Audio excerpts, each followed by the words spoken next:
Bismillahirrahmanirrahim. This is Amna, and today we will discuss about how to attempt comprehension passage. Topic start करने से पहले एक छोटी सी अच्छी सी बात मैं आपके साथ डिस्कस करूंगी जो बहुत से स्टूडेंट्स मिस कर रहे हैं। आज की अच्छी बात ये है कि जब भी आप परेशान हो, कोई भी मुश्किल आपको फेस करनी पड़े, तो सिंपल वज़ू करके नमाज पढ़ लिया करें, क्योंकि सब्र और नमाज से काम लेना चाहिए जब भी आप परेशान हो, और सब्र करने वालों के साथ अल्लाह ताला होते हैं। Now coming back to our topic है जी how to attempt comprehension passage को किस तरह से अटेम्प्ट करते हैं। तो टेक्निक्स क्या हैं, स्ट्रेटजीज क्या हैं, वो हम बाद में डिस्कस करेंगे, लेकिन सबसे पहले मैं आपको बता दूं, जिस तरह प्रेसी के पेपर में प्रेसी एक मेजर चंक है, बिल्कुल उसी तरह प्रेसी के पेपर में कंप्रीहेंशन भी एक मेजर चंक है। लोग प्रेसी पे तो मेहनत करते रहते हैं, बट कंप्रीहेंशन पर मेहनत नहीं करते हैं। तो अगर आप प्रेसी कंप्रीहेंशन अच्छे वे में कर लो ना, तो आप लोग पास हो जाओगे। अच्छा, सबसे पहले हम अंडरस्टैंड करते हैं कि कंप्रीहेंशन का मीनिंग क्या होता है, कंप्रीहेंशन है क्या। ठीक है, पहले इसको अंडरस्टैंड करते हैं। तो सबसे पहले यहाँ पर मैंने लिखा हुआ है जी, कंप्रीहेंशन का मतलब ये होता है एबिलिटी टू कंप्रीहेंड या फिर understand what you are reading. जैसे कि हम जब भी कोई उर्दू का मैगजीन पकड़ें, ठीक है, और उसमें उर्दू लैंग्वेज में कोई भी पैसेज लिखा हो, तो हम बस एक दफ़ा पढ़ते हैं और हमें समझ आ जाती है कि ये लिखा हुआ है। बिल्कुल इसी तरह कंप्रीहेंशन का भी यही मतलब होता है कि आप इंग्लिश में लिखा हुआ कोई पैसेज पढ़ें तो आपको फ़ौरन से समझ आ जाए कि उसमें क्या लिखा हुआ है।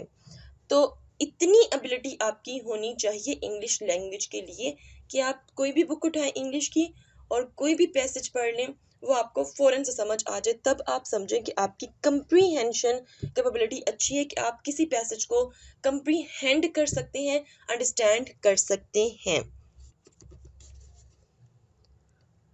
Then number 2, you can extract meaning from the passage. आप कोई भी इंग्लिश पैसेज पढ़ें, ठीक है, पढ़ने के बाद पूरा पैसेज आपको समझ आ जाए कि एक्चुअली में इस पैसेज में क्या लिखा हुआ था, मीनिंग क्या था भाई इस पैसेज का, इसमें जो मेन फैक्ट्स थे वो क्या क्या थे। ठीक है, तो इसका मतलब आपने उस पैसेज को अंडरस्टैंड कर लिया, कंप्रीहेंड कर लिया। तो कंप्रीहेंशन का मतलब क्या होता है, whatever you are reading you can comprehend that। ठीक है जी। अच्छा, अब हम बात करते हैं, ये दो चीज़ें तो मैंने आपको समझा दी हैं कि कंप्रीहेंशन का मतलब क्या होता है, किसी भी चीज़ को कंप्रीहेंड करना, अंडरस्टैंड करना, कि आपको उसका मीनिंग अंडरस्टैंड हो जाए। अब इसके बेनिफिट्स क्या क्या होंगे, definitely it will boost your knowledge, आपका नॉलेज बूस्ट होगा, आपको इंग्लिश पढ़नी आएगी, आप कोई भी बुक उठा के मतलब दिनों में, हफ्तों में, महीनों में ख़त्म कर सकते हैं easily. Being able to understand, analyze and respond to documents and written communication in the workplace। ठीक है, देखिए CSS करने के बाद आपके पास जो भी डॉक्यूमेंट्स आएंगे, ठीक है, वो डेफिनेटली इंग्लिश में ही आएंगे, क्योंकि इंग्लिश हमारी ऑफिशियल लैंग्वेज है। तो उसके लिए आपको कंप्रीहेंशन स्किल को बेटर बनाना होगा, क्योंकि कंप्रीहेंशन स्किल अगर आपकी अच्छी होगी तो डेफिनेटली कोई भी रिटन डॉक्यूमेंट इंग्लिश फॉर्म में आएगा आपके सामने, तो आप अपने बॉस को प्रेजेंट कर सकते हैं, आप डॉक्यूमेंट्स को एनालाइज कर सकते हैं इजीली, अगर आपकी कंप्रीहेंशन स्किल अच्छी हुई तो। Then write clearly and effectively. अगर आप किसी पैसेज को कंप्रीहेंड कर सकते हो तो डेफिनेटली आप इंग्लिश में इजीली लिख भी सकते हो क्लियरली एंड इफेक्टिवली। है जी, increase ability to focus on reading for an extended period. बहुत से बच्चों को, बहुत से स्टूडेंट्स को यही मसला होता है कि हम लोग न्यूज़पेपर पढ़ते हैं तो बोर हो जाते हैं, अगर हम कोई इंग्लिश बुक पढ़ रहे हैं तो हम बोर हो जाते हैं, अगर हम लोग पाकिस्तान अफेयर्स की बुक पढ़ते हैं तो हमें समझ नहीं आती है, लेक्चर समझ आ जाती है बट बुक समझ नहीं आती है। रीज़न ये है कि अभी हमारी कंप्रीहेंशन स्किल उस तरह से नहीं सेट हुई है। ठीक है, इसकी वजह से हमें वोकैबुलरी समझ नहीं आ रही होती है, हम लोग बोर हो जाते हैं। अगर हमें समझ आएगी तो डेफिनेटली हमारा इंटरेस्ट डिवेल्प होगा।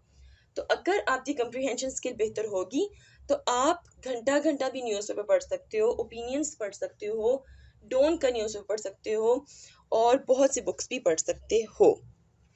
सो होपफुली आपको समझ आ गया कि कंप्रीहेंशन क्या होती है और इससे क्या क्या बेनिफिट्स होते हैं, और वही बेनिफिट्स एग्जामिनर आप में ऐड करना चाहता है। देन हम बात करते हैं जी स्ट्रेटजीज की। व्हाट आर अटेम्प्टिंग टेक्निक्स, क्या अटेम्प्टिंग टेक्निक्स हैं कंप्रीहेंशन पैसेज की।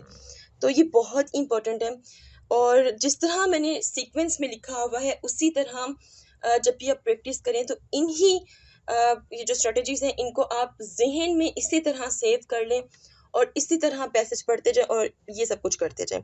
सबसे पहले है जी इम्प्रूव योर वोकैबुलरी। जब तक आप अपनी वोकैबुलरी पे वर्क नहीं करेंगे तब तक आप समझें कि आपको इंग्लिश नहीं आएगी, क्योंकि एक पैराग्राफ लिखा हुआ है उसमें बहुत से वर्ड्स होते हैं और अगर आपको उन वर्ड्स के मीनिंग्स नहीं आ रहे तो डेफिनेटली आप उस पैसेज को ट्रांसलेट नहीं कर पाओगे। So first of all you have to focus on your vocabulary.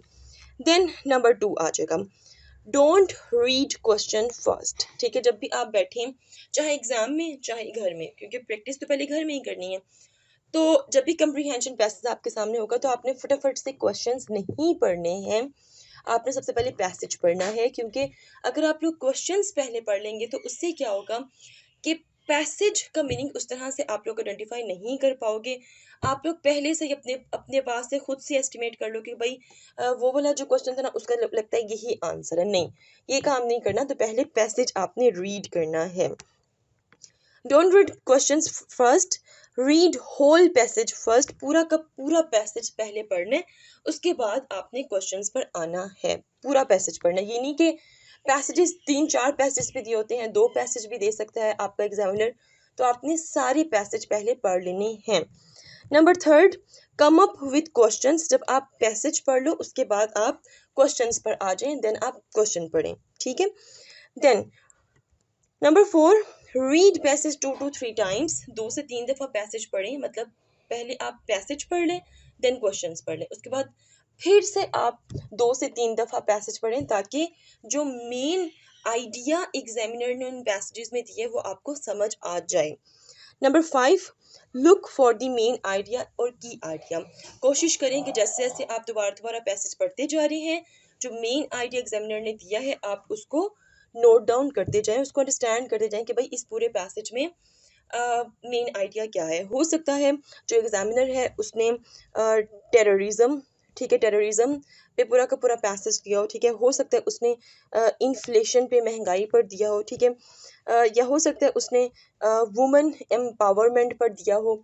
ठीक है, तो मेन आइडिया आपको पता होना चाहिए, थीम लाइक उस पैसेज का आपको पता होना चाहिए। देन उसके बाद है जी write a summary of what you read. अच्छा, ये जो 6 पॉइंट है ना ये आपने तब करना है जब आप लोग घर में लाइक 1 साल में जब भी घर में आप लोग कंप्रीहेंशन की प्रैक्टिस करें तो ये कर लिया करें कि जो भी आपने पैसेज से जो भी मेन आइडिया आपने एक्सट्रैक्ट किया है आप उसकी एक समरी बना लें। ठीक है, ये मैं वैसे आप लोग को रिकमेंड करती हूँ कि भाई जब भी कोई वीडियो भी देखे ना तो साथ साथ लिखने की बजाय जब पूरी वीडियो देख लें, वीडियो को बंद करके मोबाइल साइड पर रख के कॉपी पेंसिल पकड़ लें और इंग्लिश में लिखना शुरू कर दें कि भाई मैंने इस वीडियो से क्या सीखा है वो अपनी वर्डिंग में लिख दें। इस तरह आपको चीज़ों को समराइज करना आ जाएगा। तो जब आप कंप्रीहेंशन या चाहे प्रेसी पैसेज कोई भी पढ़ें तो कोशिश करें कि एक रफ पैराग्राफ में उसको समराइज कर लें। उससे क्या होगा कि आपको समझ आ जाएगी कि भाई इन 2-3 पैसेजेस में एक्चुअली में जो मेन जो फैक्ट्स हैं, जो आइडियाज़ हैं वो इस पैरा में मैंने समराइज कर दिए हैं।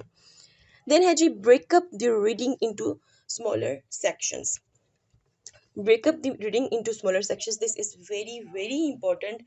जब भी आपने पेपर के लिए जाना है, ठीक है, या फिर जब भी आपके टेस्ट होंगे कंप्रीहेंशन के, आपने क्या करना है कि आपके हाथ में एक लेड पेंसिल और दूसरे हाथ में रबर रेजर जो है वो लाजमी होना चाहिए। ठीक है, तो आपने क्या करना है कि जैसे जैसे आप 2-3 दफ़ा जब पैसेज पढ़ेंगे तो क्वेश्चंस तो आप लोग ने पढ़ लिए होंगे। ठीक है, तो साथ साथ क्या करें, साथ साथ आप ऐसा करें कि लेड पेंसिल से आप लोग लाइंस इस तरह अंडरलाइन करना शुरू कर दें और उस पर लिख दें कि भाई ये वाला जो सा है ये पहले क्वेश्चन का आंसर लग रहा है। ठीक है, देन उसके बाद सेकंड पैराग्राफ में जाएं, वहाँ पे अगर आपको लग रहा है कि यहाँ पर भी इंपॉर्टेंट चीज़ें हैं, ठीक है, तो उनको भी अंडरलाइन करें। और अगर आपको लग रहा है कि ये क्वेश्चन 3 का आंसर है या 2 का आंसर है, तो उसके ऊपर 3 या 2 लिख दें। इससे क्या होगा कि आप लोग ओवरवेल्म्ड नहीं होंगे, you will be less overwhelmed, ठीक है।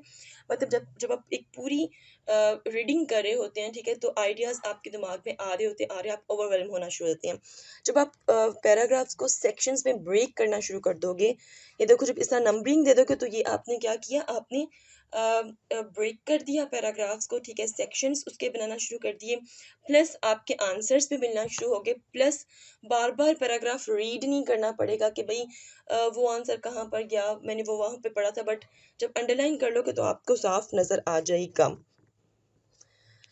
देन उसके बाद है जी number 8, don't let knowledge interfere. This is very important. जो CSS के स्टूडेंट्स होते हैं ना, उनको इतनी आदत होती है एक्स्ट्रा लिखने की कि उनको लगता है कि यहाँ पर भी इन क्वेश्चन में भी कहीं ना कहीं एक्स्ट्रा लिख दें ताकि एग्जामिनर को लगे कि भाई हम तो बहुत ही बड़े जीनियस हैं। ये काम यहाँ पर नहीं आपने करना। You must be very confined.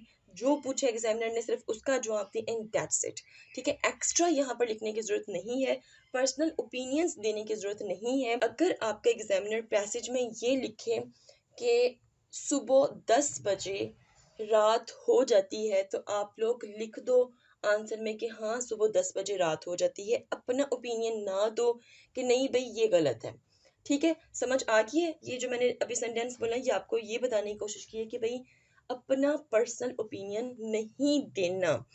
Number 9, the length of the answer vary depending upon the given material in the passage। अच्छा, स्टूडेंट्स को पता ही नहीं होता है कि लेंथ कितनी होनी चाहिए आंसर्स की। 10 12 लाइंस की के आंसर्स लिखे जा रहे होते हैं। तो एक बात अंडरस्टैंड कर लें कि एक क्वेश्चन का जो आंसर होता है वो 3 से 4 लाइंस में गुड इनफ है, ठीक है। बट समटाइम अगर एक पैसेज बड़ा है, ठीक है, और उसमें जो आंसर है, ठीक है, वो ज़्यादा लिखा हुआ, तो तब आपका जो आंसर है वो 7 लाइंस तक भी जा सकता है। लेकिन जो एक गुड वे ऑफ आंसरिंग है ना, और गुड लेंथ ऑफ आंसरिंग है ना, वो सिर्फ यही है कि आपने 3 से 4 लाइनों में आंसर लिख के ख़त्म कर देनी है बात, ठीक है। अच्छा, देन नंबर 10 आ जाएगा, use the same tense as that used in the questions. जिस तरह पैरापैसेज में देखें, जिस पैसेज में बात हो रही होगी, टेंस में जिस भी टेंस में बात एग्जामिनर ने की है, चाहे उसने पास्ट में की है, चाहे उसने प्रेजेंट में की है, चाहे फ्यूचर में की है, आपने भी उसी टेंस में आंसर देना है, ठीक है। अगर इस है तो आप प्रेजेंट में रहेंगे, अगर वोस है तो आप पास्ट में चले जाएंगे, ठीक है। अगर विल है तो आप फ्यूचर में रहकर आंसर्स देंगे। Last, answer of a question might be present in different section of a paragraph, ठीक है। आप इसको अंडरस्टैंड कर लें। सम टाइम एग्जामिनर ने 2 पैराग्राफ दिए होते हैं, ठीक है, और मोस्टली ऐसा होता है कि अगर पहला क्वेश्चन है तो उसका आंसर पहले पैराग्राफ में होगा, अगर दूसरा तो उसका आंसर आपको दूसरे पैराग्राफ में मिल जाएगा या फिर पहले पैराग्राफ के एंड पर मिल जाएगा, ठीक है। मोस्टली ऑर्डर्स में आंसर्स पैसेज में दिए होते हैं, बट समटाइम ऐसा भी हो सकता है कि अगर ये 3 पैराग्राफ्स हैं, ठीक है, तो पहले का जो आंसर है वो थोड़ा सा आपको फर्स्ट पैसेज में भी मिल सकता है, थोड़ा सा आपको थर्ड पैसेज में भी मिल सकता है। तो ये डिपेंड करता है कि भाई आप कितनी जल्दी आंसर को एक्सट्रैक्ट करते हो। तो this is all about strategies of comprehension passage. If you have any question, do write your questions in the comment section below and hit the like and subscribe button if you haven't yet. मिलते हैं जी next hot issue के साथ। Until then मुझे अपनी दुआ में याद रखिएगा। Stay tuned and अल्लाह हाफिज़।